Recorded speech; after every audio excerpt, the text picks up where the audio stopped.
নমস্কার, সবাই কেমন আছেন? আমরা তো মোটামুটি ভালো আছি। এই তো আজকে রান্না করার জন্য সব কিছু রেডি করে নিয়েছি। সব কিছু রেডি আমার মায়ে করেছে, কারণ আজকে রান্না করবে আমার মা। আমার মা আসলে আমার মায়ের রান্না করে বেশিরভাগ।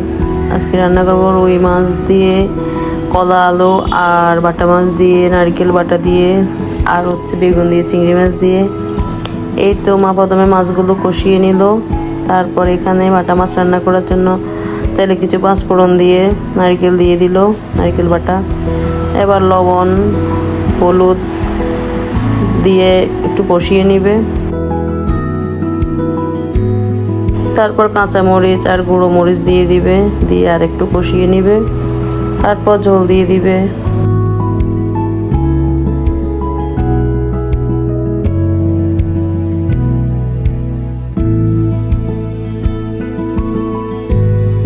এই তো তরকারি ফুটে এসেছে, এবার মাছগুলো দিয়ে দিল।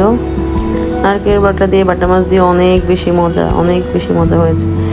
তারপরে এবার কলা আলু রান্না করার জন্য তাহলে পাঁচফোড়ন দিয়ে আলু দিয়ে দিয়েছে, লবণ দিয়ে দিয়েছে, তারপর হলুদও দিয়ে দিল, দিয়ে আলুগুলো ভালো করে কষিয়ে নেবে।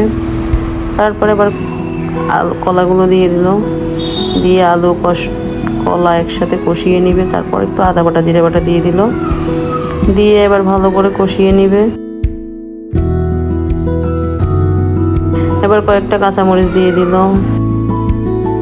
দিয়ে এবার আর একটু কষিয়ে তারপর ঝোল দিয়ে দিবে।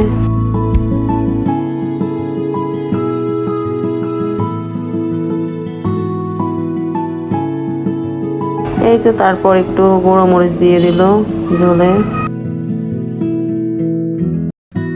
তারপর তরকারি আমার ফুটে এসেছে, তারপর মাছও দিয়ে দিল। এবার তরকারি সিদ্ধ হয়ে আসলে নামিয়ে ফেলবে। এই তো কলা রান্না শেষ। এবার এখানে বেগুনের তরকারি বসিয়ে দিয়েছে, তেলে পেঁয়াজ দিয়ে বেগুন দিয়ে দিয়েছে, তারপর লবণ হলুদ আর মরিচের গুঁড়ো দিয়ে দিল, দিয়ে এবার আস্তে আস্তে কষিয়ে নেবে অল্প জালে, কারণ বেগুনে কোনো জল দিবে না, শুকনো শুকনো করে রান্না করবে। তারপর চিংড়ি মাছগুলো দিয়ে এবার আস্তে আস্তে নেড়ে চেড়ে রান্না করে নেবে। তো বেগুন রান্নাও শেষ। আমার রান্নার ফাইনাল লুক। আমার ভিডিওগুলো যদি সবার কাছে ভালো লেগে থাকে অবশ্যই লাইক এবং কমেন্ট করবেন। সবাইকে অসংখ্য ধন্যবাদ।